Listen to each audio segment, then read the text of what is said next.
All right, everybody. Hey, at the Zeigler Auto Group, welcome. And our podcast attendees and listeners, welcome to the Driving Vision podcast. So today with us, Minnesota head football coach PJ Fleck. Welcome, PJ. Thanks for having us. And Zeigler sales manager and former quarterback, Western Michigan, Zach Terrell. Thanks for having me. So PJ, you were just in the locker room with us here at the Zeigler Auto Group. What does it mean to you to be here, back in this place where so much of your career began, where you were the youngest football coach in NCAA history? Yeah, I mean, it's an honor to be back. You know, I mean, I've known Aaron for close to a decade now and watched him build Zeigler into what it is today. And there's a lot of parallels with football and building programs and just like building business. I mean, it's all culturally related, teamwork related, and then individual related, how you can make yourself a better part of that team and that culture. And so many parallels, and that's why I'm back. And he's always been a really good friend, and we get a chance to do this quite often.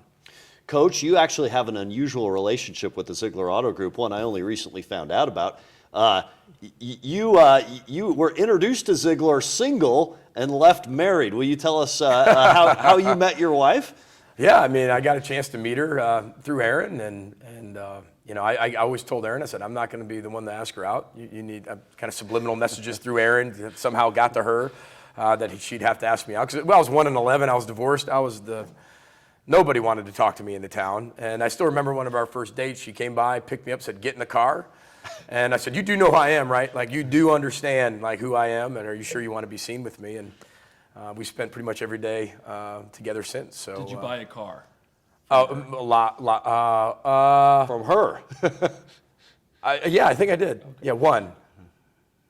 I bought numerous from the Zeigler Automotive, but just one from her. Good. So PJ, tell us the story of recruiting Zach or bringing Zach into Western Michigan, and what was Zach like in the beginning? He's an incredible leader within the Zeigler Auto Group. Tell us about the beginning of that. Yeah, he hates the story. First of all, I didn't recruit him. Okay. He was there when I got there, but I remember You re-recruited me.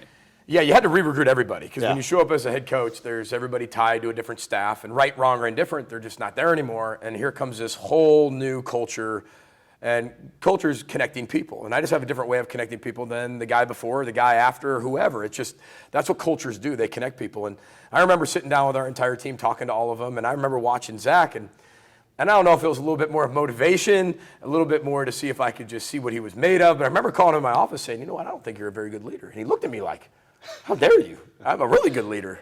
And I said, well, I don't think you're good at this, and this. And I wanted to see how he'd handle that.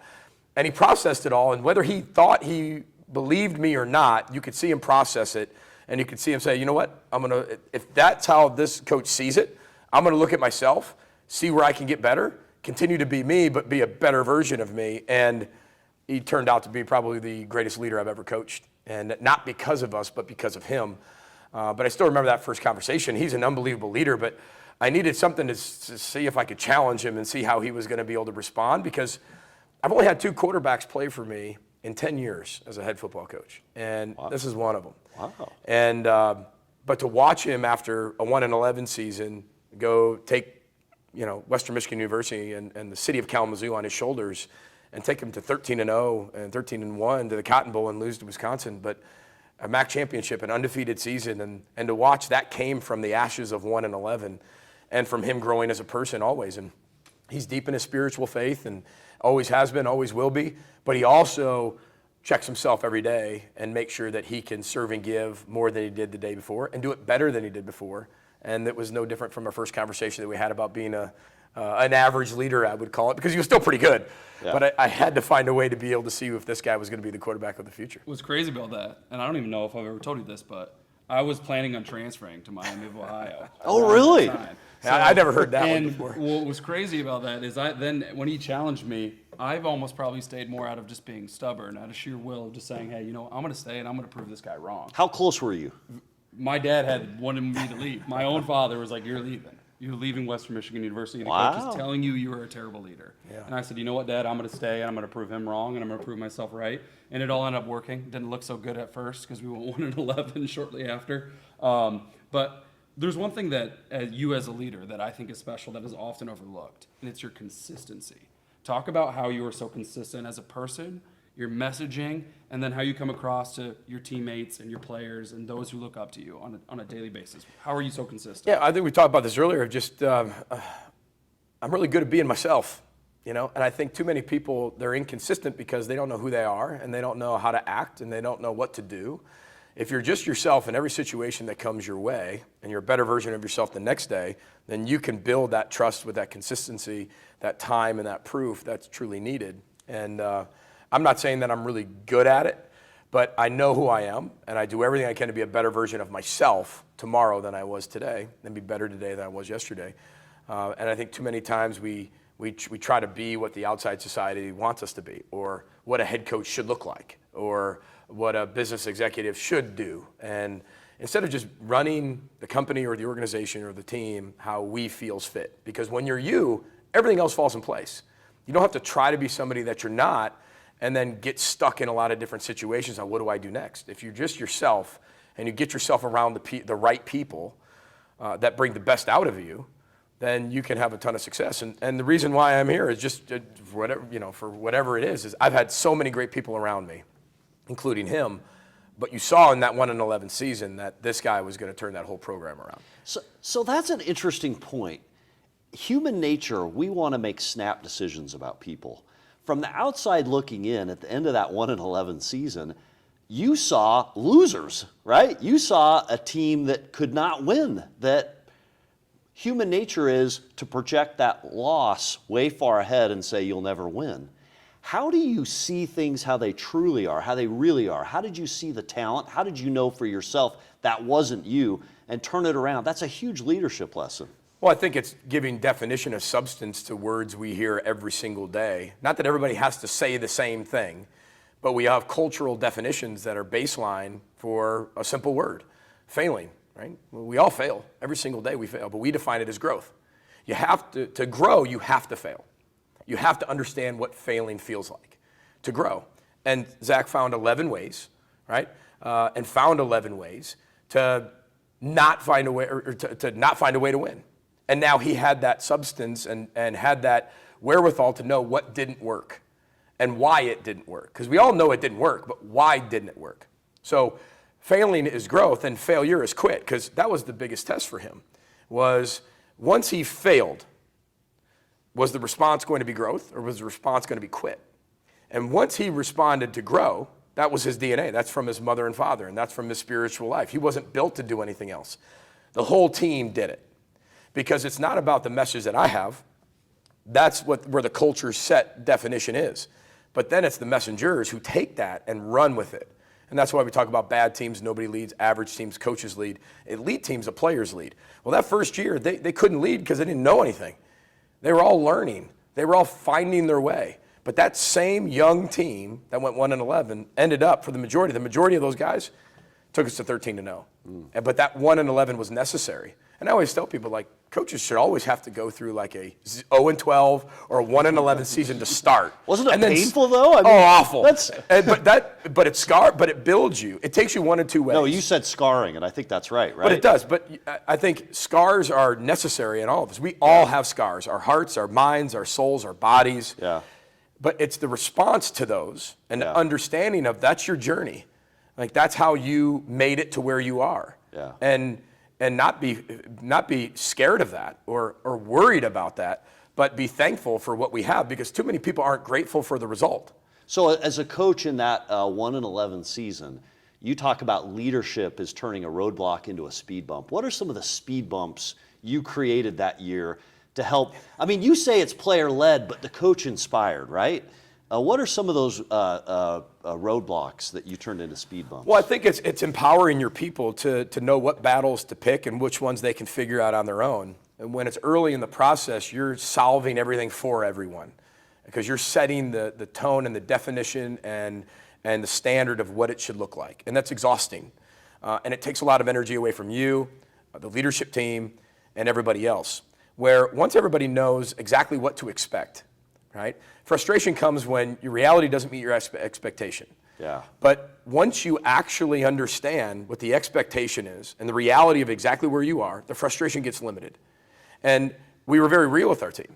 We didn't talk about a championship in year one. There was no way I thought we were going to win a championship, so I never mentioned the word. Yeah. We just talked about get better today, right? Change your best today. And that was it. Now, come year 4, we started talking a little bit about championships. Yeah. And we talked about what that team was going to take. And what happened was the responsibility and the ownership was put on the players, where less of the day-to-day, easy, small, tiny, minuscule decisions were done more by the players than they were by the coaches, which gave them the ability to make those decisions, which empowered the players to have ownership in the team. Which is what you talked about today, which is truthful listening, right? Becoming elite and change is part of truthful listening. Zach, at what point in your college career did you realize this is going to be special? Like, we're going from this struggling team to elite. I think after the second season, when we finally went 8-5, and you got to see some tangible results. I think that's one thing you said, even when you talked about it today, is that you need to see success. Sometimes you need to see what it looks like. And we went 1-11. There was really no success at all, right? There was a lot of learning from our failure. But over time, as we began to grow, we started to see what success looked like. And then we kind of had that blueprint set. Hey, this is what we want more. How can we get more?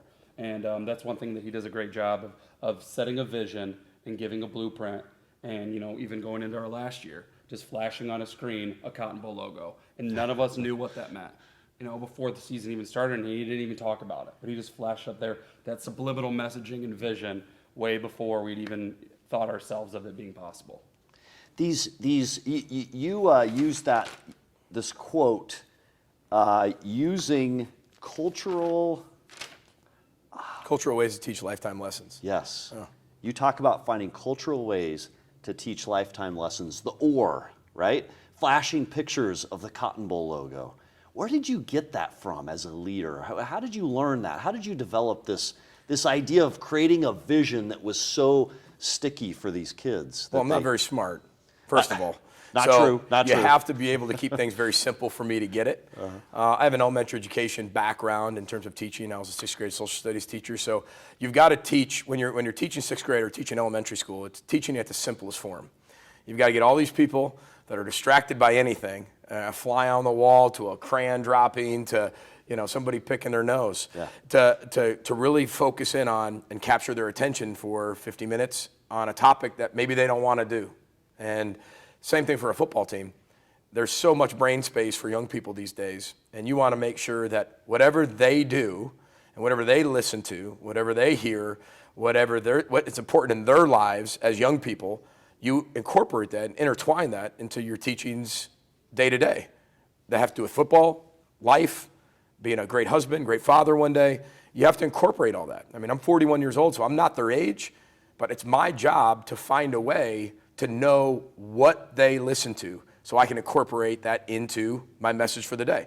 What they like to watch on TV. I might not watch it, but I'm going to find a way to build my team meeting around it. What's popular in current events and what they do. How to be able to use a social platform to really reach their minds, because their 17 to 22-year-old mind is different than my 41-year-old mind. But it doesn't matter what I know. It only matters what they know. And if they don't get it, it doesn't matter how much I know.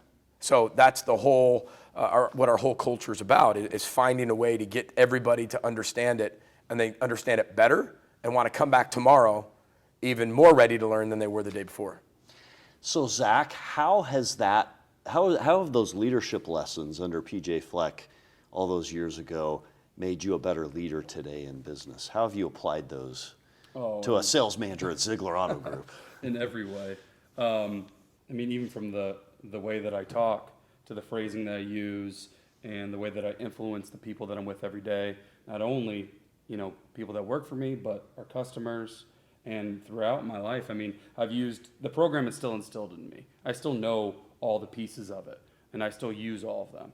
And it travels with me everywhere I go, and that's why you've seen so much success from him and every place he's gone and been, and he'll continue to do that, is because he gets people to buy in, and he doesn't just change them on the field. He changes them in the classroom. He changes them in their own personal lives and makes them better all around people. And then, he gets some of the benefits on the field, but everybody benefits from it. And that's why it's so special for us to have him at Zeigler today. Thank you so much for being here. Thanks for having me. And working with the Zeigler Auto Group. It was awesome to have you in the training room. The energy that you bring and the passion, unrivaled, right? It's like everybody had a Red Bull today. Yeah, without having the Red Bull. So thank you, Coach PJ Fleck. Anything else to say? Any other words to the Zeigler Auto Group? No, row the boat, Scotty Mile. Go Gophers, and go Zeigler. I like it. Thank you, sir. You got it. Hey, appreciate it. We're out.